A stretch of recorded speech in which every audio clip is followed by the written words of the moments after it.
پیر کامل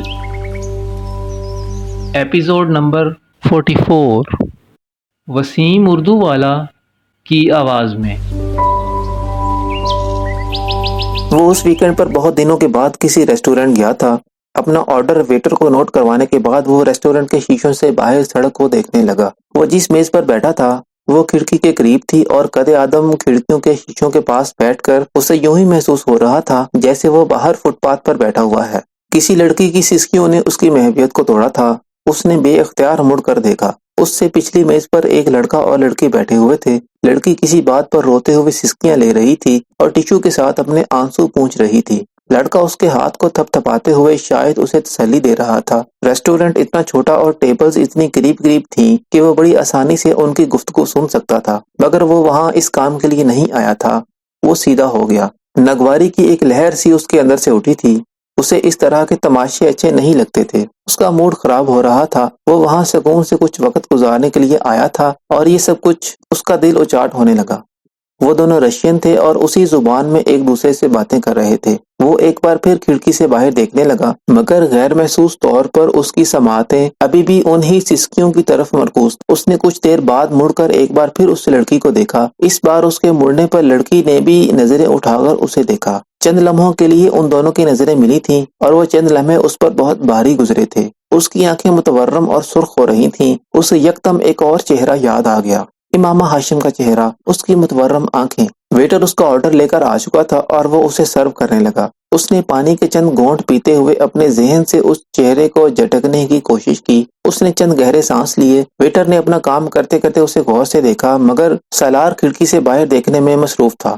آج موسم بہت اچھا ہے اور میں یہاں اچھے لمحے گزارنے آیا ہوں، ایک اچھا کھانا کھانے آیا ہوں۔ اس کے بعد میں یہاں سے ایک فلم دیکھنے جاؤں گا۔ مجھے اس لڑکی کے بارے میں نہیں سوچنا چاہیے، کسی بھی طرح نہیں۔ وہ پاگل تھی، وہ بکواس کرتی تھی اور مجھے اس کے حوالے سے کسی قسم کا کوئی پچھتاوا نہیں ہونا چاہیے۔ مجھے کیا پتا وہ کہاں گئی، کہاں مری، یہ سب اس نے خود کیا تھا۔ میں نے صرف مذاق کیا تھا اس کے ساتھ۔ وہ مجھ سے رابطہ کرتی تو میں اسے طلاق دے دیتا۔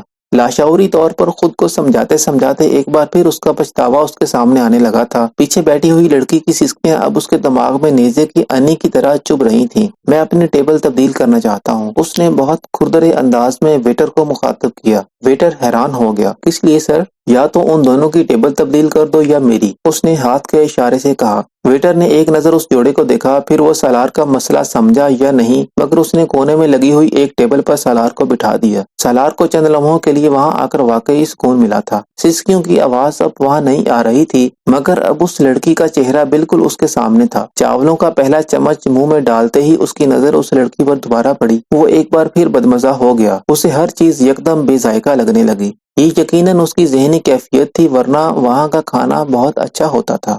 انسان نعمتوں کا شکر ادا کر ہی نہیں سکتا۔ یہ میری زبان پر ذائقہ چکھنے کی حس ہے، یہ کتنی بڑی نعمت ہے کہ میں اگر کوئی چیز کھاتی ہوں تو اس میں اس کا ذائقہ محسوس کر سکتی ہوں، اچھا کھانا کھا کر خوشی محسوس کر سکتی ہوں۔ بہت سے لوگ اس نعمت سے بھی محروم ہوتے ہیں۔ اس کے کانوں میں ایک آواز گونجی تھی اور یہ شاید انتہا ثابت ہوئی۔ وہ کسی آتش فشاں کی طرح پھٹ پڑا۔ اس نے پوری قوت سے چمچ اپنی پلیٹ میں پٹخا اور بلند آواز میں دھاڑا، shut up, just shut up. Restaurant میں یکدم خاموشی چھا گئی۔ یو بچ باسٹرڈ، جسٹ شٹ اپ۔ وہ اب اپنی سیٹ سے کھڑا ہو گیا تھا۔ اس کا چہرہ سرخ ہو رہا تھا۔ تم میرے ذہن سے نکل کیوں نہیں جاتی؟ دونوں کنپٹیوں پر ہاتھ رکھے ہوئے وہ چلایا، میں تمہیں مار ڈالوں گا اگر تم مجھے دوبارہ نظر آئیں۔ وہ ایک بار پھر چلایا اور پھر اس نے پانی کا گلاس اٹھا کر پانی پیا، اور اس وقت پہلی بار اسے ریسٹورنٹ میں بیٹھے ہوئے لوگوں، ان کی نظروں کا احساس ہوا۔ وہ سب اسے دیکھ رہے تھے۔ ایک ویٹر اس کی طرف آ رہا تھا، اس کے چہرے پر تشویش تھی۔ آپ کی طبیعت ٹھیک ہے سر؟ سالار نے کچھ بھی کہے بغیر اپنا والٹ نکالا اور چند کرنسی نوٹ ٹیبل پر رکھ دیے۔ ایک لفظ بھی مزید کہے بغیر وہ ریسٹورنٹ سے نکل گیا۔ وہ امامہ نہیں تھی، ایک بھوت تھا جو اسے چمٹ گیا تھا۔ وہ جہاں جاتا وہ وہاں ہوتی، کہیں اس کا چہرہ، کہیں اس کی آواز، اور جہاں یہ دونوں چیزیں نہ ہوتی وہاں سالار کا پچھتاوا ہوتا۔ وہ ایک چیز بھولنے کی کوشش کرتا تو دوسری چیز اس کے سامنے آ کر کھڑی ہو جاتی۔ بعض دفعہ وہ اتنا مشتعل ہو جاتا کہ اس کا دل چاہتا وہ اسے دوبارہ ملے تو وہ اس کا گلا دبا دے یا اسے شوٹ کر دے۔ اسے اس کی ہر بات سے نفرت تھی۔ اس رات اس کے ساتھ سفر میں گزارے ہوئے چند گھنٹے اس کی پوری زندگی کو تباہ کر رہے تھے۔